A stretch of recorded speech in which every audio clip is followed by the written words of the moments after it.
Tight hamstrings aren't just uncomfortable. They're secretly wrecking your posture, causing you to have lower back pain and making every single step feel way harder than it should. Well, I'm glad you found this video because I'm going to share with you 3 simple exercises that you can do at home or basically anywhere. That's going to really start to unlock those hamstrings for you so you can move around every single day without being in lots and lots of pain. If we haven't met yet, I'm Gavin. I'm a personal trainer and I co-own New Zealand's only fitness studio for people over the age of 40, and many of our clients come into us with very weak hamstrings or tight hamstrings, and it causes a whole raft of problems. And the main problems really are lower back pain. And it just prevents people from doing the things that they love to do, whether it be playing with their grandkids or taking walks or getting up from a chair. You always feel a little bit stiff. So what we're going to do, we're going to jump in and we're going to learn how to actually mobilize those hamstrings. We're going to do it in a slightly different way than you would expect.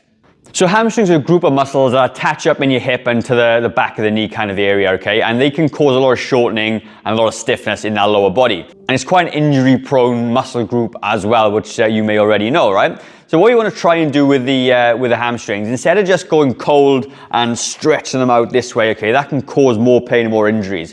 What we need to do, we need to mobilize the muscles a little bit, get them warmer. And we do that with something called dynamic stretching. That you move the muscle through its range of movement and you don't statically hold it. What that does is it gets the muscle nice and warm, gets some blood flow into the muscle as well, and reduce the chances of getting injured in the first place. And then what you're going to do, we're going to go into a nice static stretch at the end to finish that thing off. The first thing we're going to do to mobilize our hamstrings is something very simple. It's just called a leg swing.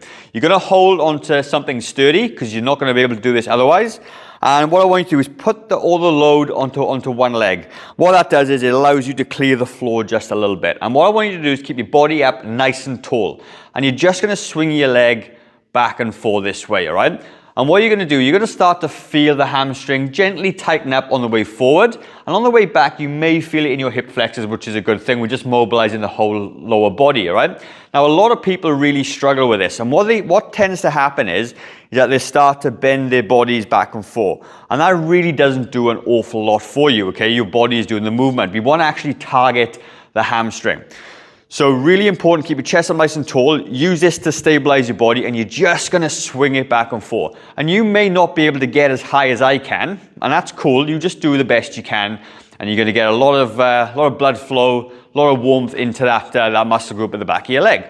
Now, you're going to do this about 10 to 15 times each side. Once you've done your front leg swings, we're going to move to the side and we're going to do side swings this way. And you might feel this on the inside of your groin as well and the outside of your hip, and that's cool as well. But however, if you do have any hip problems, or if you've had a hip replacement, don't do the lateral leg swings because you can put that joint or that new joint at risk.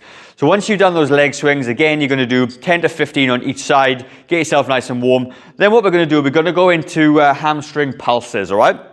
Now, what I want you to do is bend your legs down, and you want you to put your hands or grab the tops of your toes this way, and you're going to push your bum up to the floor this way. And straight away, you're going to feel those hamstrings kick in, and then you're going to release it. You're going to push back up, and you're going to release it. And you may feel that one side is actually tighter than the other. And if that is, you can sort of move your body around a little bit to get the stretch in both legs. And what you find, once you've done about 10 to 15 of these little pulses, you'll be able to move a little bit higher because the muscles are now starting to loosen up just a little bit. And it's going to allow them to stretch, which is fantastic.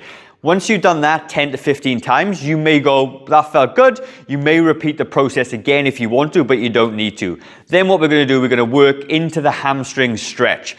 Now, this is very simple. This is a very simple stretch. You don't need a huge amount of equipment or anything else. You just need maybe a little step that you can put your heel on, and then you can stretch the hamstring. So I'm going to use this little box or this little step to do this, all right? And there's a couple of key things that we need to be aware of. I want you to put one foot on the step this way. I want your feet just to be natural. I don't want you to pull them back too far. You end up like putting pressure on the nerve, and we don't want to do that, okay? So just have your foot nice and neutral. And what I want you to do, I want you to take your hip backwards towards the back of the room there. And with your hands, I want you to push forward. So if you push, imagine your hips going this way, your arms going forward like Superman, you will feel the stretch straight away. I've also got a little bit of a knee bend, which is actually a really good thing as well, because now I know I'm stretching the hamstring, I'm not stretching the nerve as well.